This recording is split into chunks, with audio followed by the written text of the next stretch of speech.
जय श्री कृष्ण दोस्तों। राधे राधे। मैं अरुण सेमाल और स्वागत करता हूं आपको अपने YouTube चैनल अरुण शिक्षा अकेडमी में। प्रिय विद्यार्थियों, जैसे कि आप देख रहे हैं कि स्क्रीन पर देख रहे हैं द्वितीय पाठ संस्कृत सेमुसी का हम आज लेकर आए हैं। कक्षा 10 की संस्कृत जो है सेमुसी, उसका संपूर्ण पाठों का जो भाव है, जो सार है, वो हम हिंदी में यहाँ बताने वाले हैं ताकि विद्यार्थियों के लिए थोड़ा सरल हो जाए। क्योंकि संस्कृत एक ऐसा विषय है जिसमें आप अच्छे नंबर, अच्छे अंक प्राप्त कर सकते हैं। पहला पाठ हमने बताया हुआ, आप प्लेलिस्ट में जाकर के उस पाठ को देख सकते हैं। आज हम बुद्धि बलवती सदा नामक पाठ का अध्ययन कर रहे हैं।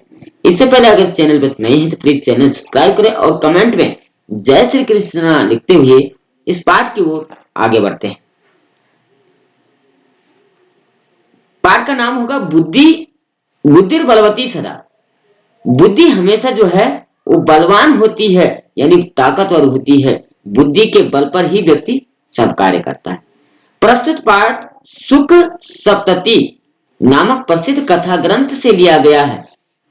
इसमें अपने दो छोटे छोटे पुत्रों के साथ जंगल के रास्ते से पिता के घर जा रही बुद्धिमती नामक स्त्री के बुद्धि कौशल, उसने अपनी बुद्धि का जो कौशल दिखाया है, जो सामने आए हुए शेर को डराकर भगा देती है। मतलब अपनी बुद्धि के बल पर भी उस शेर को डरा देती है। वो ताकत का प्रयोग न कि बुद्धि का प्रयोग करती है, जिस कारण ताकतवर शेर जो जंगल का राजा माना जाता है वह भी भाग जाता है। नीति निपुण सुख और सारिका की कहानियों के द्वारा अप्रत्यक्ष रूप से सद्वृत्ति का विकास कराया गया है। तो चले पाठ पढ़ते हैं। इसका हम हिंदी अनुवाद आपको बताएंगे और हिंदी अनुवाद जो है हमने इसका नीचे भी दिया हुआ है। अगर आपको पीडीएफ चाहिए कमेंट में अपना नंबर दे सकते हैं, हम आपको पीडीएफ जो है वो प्रोवाइड कराएंगे। ठीक है, इसका हम हिंदी अर्थ लगाएंगे सरल भाषा में। कहानी है, इस कहानी को आपको सुनकर ही याद होगा, आप पीडीएफ से इसे याद नहीं कर पाएंगे। क्योंकि यह एक ऐसा पाठ है संस्कृत का जो अमूमन इसी से जो है अधिकतर प्रश्न पूछे जाते हैं, इसलिए इसको बेहद ही खास तरीके से इसको याद करना होगा, लिखना होगा। पाठ है अस्सी देवलाख्यो ग्रामा। देवल नाम का एक गांव है। तत्र राजसीय नाम राजपुत्र वसति स्म।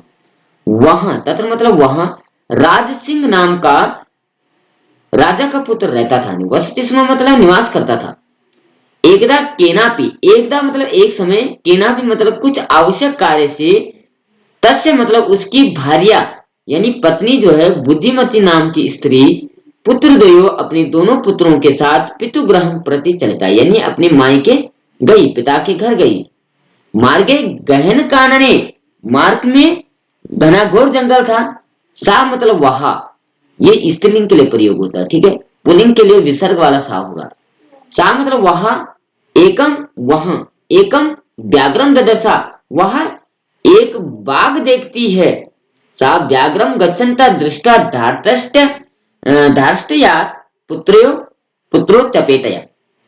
वह जैसे ही बाघ को अपनी ओर आके देखती है, अपने दोनों पुत्रों को चपेट यानी थप्पड़ प्रहरता जगा रहा, थप्पड़ मारने लगती है।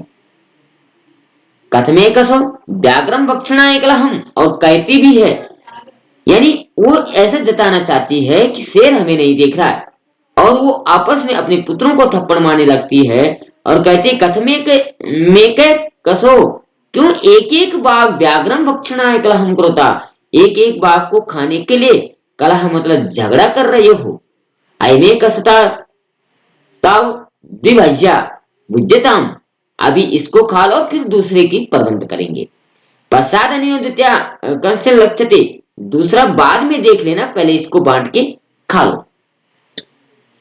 इति श्रुता व्याघ्रमारी कसिदि नीति मत्वा व्याघ्रो भयाकुल चित्तो नष्टा।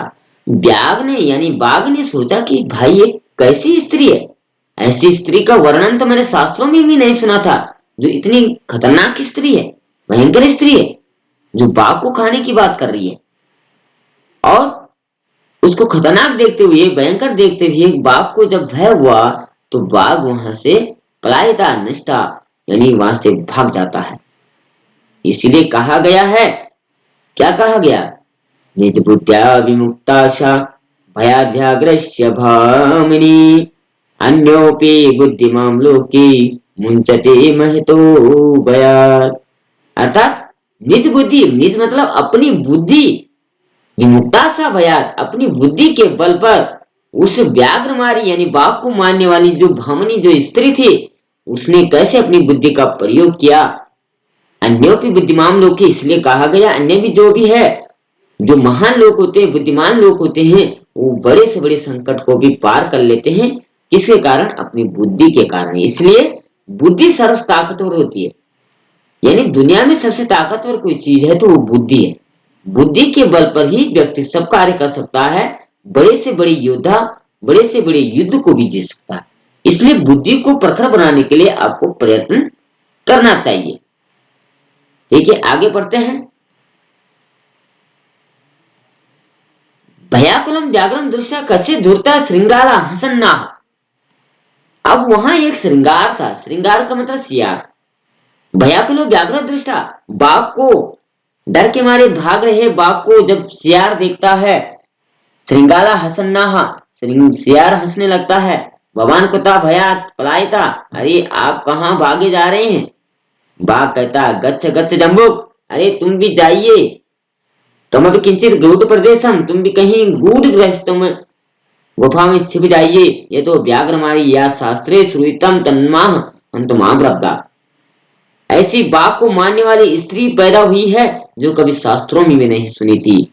परम गृहित जीवितो नष्ट शीघ्रम तदकर्ता, जल्दी से कहीं छुप जाइए। यार कहता है व्याघ्रा त्वया महत कौतुकम, अरे ये तो आश्चर्यचकित की बात कि बाघ डर रहा है। आवेदितिन यन मनुष्याद भी विवेति, अरे मनुष्य तुमसे डरते हैं लेकिन यहाँ तो उल्टा हो रहा है, बाघ मनुष्य से डर रहा है, ये कैसी गति प्राप्त हो गई? तो बाघ कहता है, व्याघ्रा बाघ कहता है प्रत्यक्ष में मया, अरे मैंने सामने देखा है, तुम क्या यहाँ से हाँक रहे हो? सामुत पुत्रियो कैकशो मामुतम, वो अपने दोनों पुत्रों को कैसे मार रही थी। कलहयमानो चपेटया प्रहरन्ते दृष्टा, अपने दोनों पुत्रों को थप्पड़ मार रही थी। जम्बू यानी सियार कहता है स्वामिन यत्रास्य साथ धोता तत्र गम्यता, स्वामी जी जहां वो दुष्ट स्त्री है मुझे वहां लेकर चलो। बाघ कहता है तव पुनः तर्गतश्य, अरे तुम फिर से वहां जाना चाहते हो जहां वो भयंकर खतरनाक जो स्त्री है, वहां जाना अच्छा नहीं होगा। सम्मुखे से यदि तरित्वया अहम हंतव्य, यार कहता है अगर वो तुम्हें मारेगा तो मैं तुम्हारे साथ हूं, कुछ नहीं करेगी। बाघ कहता है श्रृंगाल यदि तुम मां मुक्ता यसी तदा बेलुट्य वेरसात, अरे बाघ कहता है यदि तुम वहां से भाग गए तो फिर मेरा क्या होगा? कहने का मतलब कि जो शक्तिशाली होता है वो परिस्थिति कुछ ऐसी बन जाती है कि वो चूहे से भी डरने लगता है, कमजोर व्यक्ति से भी डरने लगता है। अर्थात अपनी शक्ति को कभी नहीं भूलना चाहिए।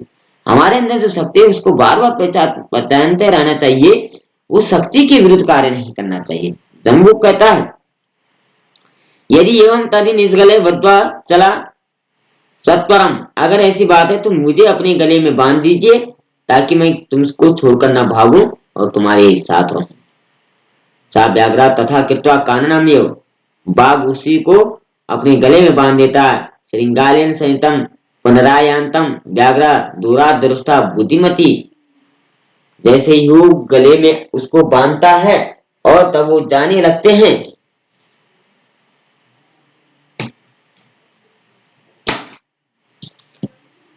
तो सामने जब बुद्धिमती फिर से आते हुए देखती है संकट को, तो वो कहती है चिंतयति जम्बू का कृतोत्साह व्याघ्रा कथम मुंचताम, अब फिर सोचने लगती है कि संकट दोबारा आ गया है, संकट दोबारा आ गया, अब तो दूसरी कुछ चाल चलनी पड़ेगी। अर्थात प्रथम चाल अगर मैं चलूंगी तो फिर वो पहचान लेंगे, लेकिन दूसरी चाल यहां से चलनी पड़ेगी। तो वो क्या चाल चलती है? रे रे धूत तया दत्तम मह्यम व्याघ्रतयम पुरा विश्वास्याधैगमनानीयम कथम यासि यदाधुना। अर्थात वो सियार से कहती है, अरे दुष्ट, रे रे, अरे दुष्ट, क्या कहा, अरे दुष्ट, त्वया दत्तम मह्यम व्याघ्रत्रय पुरा, अरे मैंने तुम्हें 3 बाघ लाने के लिए कहा था, हम तो 3 लोग हैं, तुमने एक ही बाघ लाया। विश्वास्य, तुमने विश्वास तोड़ा है। अधेक मानिया कथम यासी बदा बदा, अब मैं तुम्हें भी खा लूंगी। तो बाघ जैसे ऐसे सुनता है, सियार भी डर के मारे भाग जाता है। बाघ वहां से पलायन करता है, उस सियार को भी घसीटते हुए अपने साथ ले जाता है। इसीलिए कहा है, इत्युक्त्वा धाविता तूर्णम व्याघ्रमारी भयंकरा, व्याघ्रोऽपि सहसा नष्टा गलबद्ध श्रृंगालिकः। अर्थात बाघ श्रृंगार को लेकर के भाग जाता है और वो घसीटा हुआ चला जाता है। इसीलिए कहा गया है, एवं प्रकारेण बुद्धिमती व्याघ्र जात भया, इस प्रकार से बुद्धिमती नाम की स्त्री ने अपने दोनों बच्चों को और खुद के प्राणों की रक्षा की। अर्थात अगर वो डर जाती तो बाघ उन तीनों को खा लेता और उनकी लीला समाप्त हो जाती। इसलिए कहा गया है, अतएव उच्यते, इसलिए कहा गया है, बुद्धि बलवती तन्नित सर्वकार्येषु सर्वदा, बुद्धि सबसे बड़ी बलवान होती है, सभी कार्य को सिद्ध करती है। अर्थात हमें बुद्धि के बल पर कार्य करना चाहिए, ना कि दूसरे के सहारे से या दूसरे के कारण या अपनी ताकत पर हमें भरोसा नहीं, बल्कि बुद्धि पर भरोसा करना चाहिए। तो आशा करते हैं कि इसका भावार्थ आपको समझ में आया होगा। अगर भावार्थ आपको पीडीएफ चाहिए इसका, नीचे हमने भावार्थ भी दिया हुआ है इसका। देवन नाम का गांव था, वहां रास्य नाम का राजपुत्र रहता था। इसको भी आपको अगर स्क्रीनशॉट लेना तो आप स्क्रीनशॉट भी एक बार ले सकते हैं, और यहाँ से लीजिए स्क्रीनशॉट आप ले सकते हैं। लेकिन अगर आपको पीडीएफ चाहिए तो आप कमेंट में अपना नंबर दे सकते हैं, हम आपको पीडीएफ प्रोवाइड करेंगे। आशा करते हैं आपको वीडियो पसंद आएगी। तीसरा पार्ट भी हम जल्दी से लाएंगे, इसके प्रश्नोत्तर भी आपको कराएंगे। तब तक के लिए चैनल सब्सक्राइब करें और कमेंट में जय श्री कृष्णा अवश्य लिखें। आज के लिए इतना ही। जय श्री कृष्णा, राधे राधे।